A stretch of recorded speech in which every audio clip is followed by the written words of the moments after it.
بر زه دا مسله تاسو ته ذکر کومه چې شریعت کې ځای په ځای په ډېرو موقعو کې دعاګانې او اذکار راغلي دي. وجه د هغې څه ده؟ وجه د هغې دا ده چې الله زموږ نه دا غواړي چې هر وخت موږ ته هغه یاد وي. دا الله زموږ نه غواړي. او لکه څنګه چې رسول صلی الله علیه وسلم هغه صحابي ته نصیحت کو که نه، ورته ویې همیشه دې ستا ژبه لمدی د الله په یاد سره. ژبه څنګه لمدی؟ یعنې په مخې سړی الله یادوي، ژبه یې لمدی. چې سړی خبرې کوي سوی هغې سره ژبه لمدی، چې هر وخت الله یادوي، هر وخت الله یادوي. عام اذکار جدا راغلي دي، بیا هر وخت دپاره خپل خاص اذکار دي. سهار ماښام کې اذکار دي. ډوډۍ چې خورې ډوډۍ نه بعد، اوبه څکې اوبو نه بعد، جومات ته ننوځې راوځې، کور ته راننوځې وځې، دغه شان نور معاملات. د شپې ویده کېږې، سهار راپاسې، هر ځای دپاره اذکار او دعاګانې دي. او دا یاده کوي دا خبره چې څومره دا اذکار یو انسان په توجه سره وایي، الله رب العزت دی د هر طرف نه په خپل حفظ و امان کې ساتي. د هر طرف نه به ته په حفظ و امان کې، د هر شر نه به دی الله ساتي، د کوډګرو د کوډو نه به دی الله ساتي، د جادوګرانو د جادو نه به دی الله ساتي، د ظالم د ظلم نه به دی الله ساتي، د بد نظر نه به دی الله ساتي، د پیریانو د شر نه به دی الله ساتي. لنډه دا چې هر مخلوق د شر نه به دی الله ساتي، د هر مخلوق د شر، چې کله هر وخت الله رب العزت یادوي. دلته اوس وایي چې د بانګي د اواز اورېدو په وخت کې دعا. بانګي خاص وختونه چې دې ټیم کې هغه اواز کوي. د ابو هريره رضی الله عنه روایت ته امام بخاري، امام مسلم راوړی، امام ترمذي هم راوړی، امام ابو داود هم راوړی. او بای کې رسول صلی الله علیه وسلم وایي اذا سمعتم صياح الدیکه، کله چې تاسو د بانګي اواز واورئ، د چرګ اواز واورئ، فاسألوا الله من فضله، نو د الله نه د هغه فضل غواړئ. فإنها رأت ملکه، ځکه چې د ملایکو نه یو ملک ولیدو، یو فرشته ولیده. ښه، په دې خبره باندې زموږ ایمان دی. او دا خبره یاده کوي چې په ایمان کې ګټه مسله هغه ایمان په غیبو باندې دی، په غیبو باندې ایمان. او دغه فرق دی په موږ کې او په کافرانو کې. ځکه که هر څه مخامخ لیدلی کېږي نو بیا کافر هم په دې ایمان راوړي. کافر په هر هغه شي ایمان راوړي چې مخامخ یې ویني. اوس د آخرت خبرې دي، کافر نه دي لیدلي، هغه ته منکر دی. موږ که نه دي لیدلي، خو موږ د الله په خبره ایمان دی، د الله رب العزت د انبیاو په خبره زموږ ایمان دی. نو ایمان په غیبو باندې دې ټیم کې کله چې د بانګي اواز واوري، د الله نه د هغه فضل غواړه. ولې هیر شو تاسو؟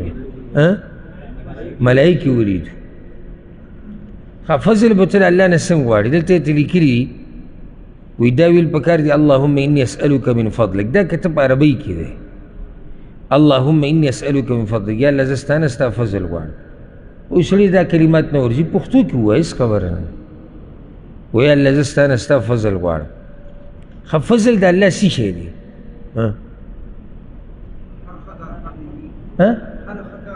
نه نه نه نه، فضل د الله نو څه شی دی؟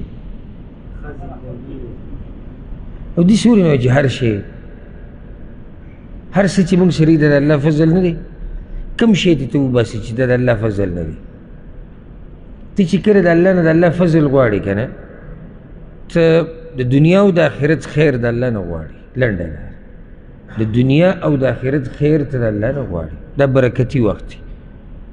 نو په دې ټیم کې وي د الله نه د الله فضل غواړه، برکت د الله نه غواړه، رحمت د الله نه غواړه. دا ټول په دې فضل کې دننه راځي. بیا وایي چې د خر د اواز اورېدو په وخت دعا. همدغه روایت ته د ابو هريره رضی الله عنه په صحیح بخاري صحیح مسلم کې دی، واذا سمعتم نهیق الحمار، او کله چې تاسو واورئ د خر هڼېدل، فتعوذوا بالله من الشیطان، نو په الله پورې پناه ونیسئ د شیطان نه. فانه رأى شیطانا، ځکه چې د شیطان لیدلی دی، د خر شیطان لیدلی دی. دا مسله موږ څو پیري ذکر کړې ده او بیا یې یاده کوي د دې عوامو په ذهن کې دا خبره داسې ناسته چې دا پیری شیطان دی بس حالانکه پیری یو مخلوق دی چې هغه الله رب العزت اور نه پیدا کړی دا شیطان بیا هغه پیري ته ویلی کېږي چې سرکشه وي پکې او دا شیطان یوازې په پیریانو کې نه ده په انسانانو کې نه نو دا شیطان ټکې د دې دا مطلب نه چې کله شیطان وویلی شي بس دا ټول پیریان تی مراد دي په پیریانو کې شیطانان دي لکه څنګه چې په انسانانو کې شیطانان دي کوم چې انسانانو کې سرکشه دي هغه شیطان دی نو دغه شان په پیریانو کې چې کوم سرکشه دي هغه شیطانان دي او ابلیس چې دی هغه هم پیری نو ځکه د دې بعضو عوامو ذهن کې دا خبره چې بس شیطان ویلی چې بس دا ټول پیریان دي نه کله چې د خر هڼېده ته واورې نو ته الله پورې پناه ونیسه د شیطان نه نو لاندې درته لیکلي دي وی اعوذ بالله من الشیطان الرجیم ووایه اعوذ بالله من الشیطان الرجیم چې ته ووایې نو ته دقه وایې چې یا الله زه پناه نیسم په تا پورې د شیطان رټلې شوي لاندې ورسره لیکلي دي یو روایت کې داسې راځي چې د سپي د غپا اواز واوري نو په هغه ټیم کې هم اعوذ بالله من الشیطان الرجیم وایي اعوذ بالله من الشیطان الرجیم نو د سپي د غپا چې کله واوري او دغه شان د خر هڼېدل نو څه به وایي اعوذ بالله من الشیطان الرجیم یا من الشیطان او چې کله د بانګي اواز واوري اللهم انی اسألک من فضلک یا الله زه تا نه ستا فضل غواړم